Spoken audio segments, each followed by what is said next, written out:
time, my wife and Tammy and I founded Solutions for Change because we didn't think it was right for babies and little homeless kids, boys and girls, sleeping on the floor of an emergency winter shelter designed for homeless men.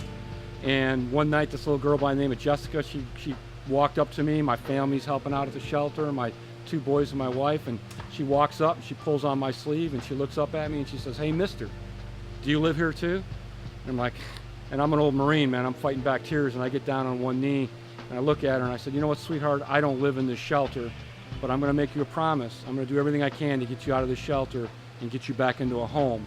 That's how Solutions for Change was born 15 years ago, and since then, we've led over 1,450 kids and 750 families out of the shelters and out of the harsh conditions of homelessness, cars and motels, back into homes. So coming to the farm and working with the other residents that are on the same path that I took has been so much more healing and fulfilling for me, I think, than I could ever help any of them or do anything for them. And I learn more from them on a daily basis and by watching them on their journey than I could, ever do by myself. This farm is seriously innovative, and it's also pioneering. What we found when we first started to build the farm, did a lot of research, found out there weren't a lot of them around, and challenges with both the site and just the technology itself. But 3 years later, we're in a great position, growing a lot of healthy greens, and it's doing a lot of good. It shouldn't be about nonprofit, it should be about for impact. And so Solutions for Change exists for one reason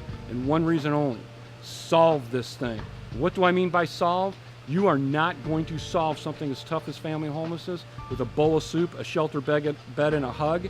Those things are good, we do those things.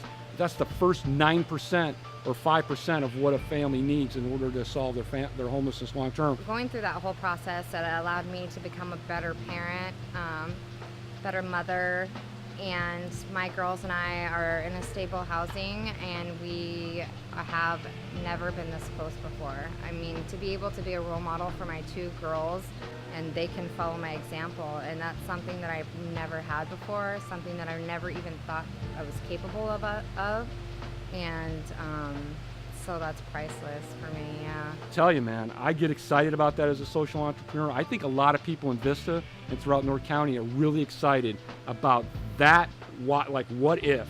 So I think that's, at the end of the day, that's what we're really after here. We're shooting for something really big, really different that nobody else is doing.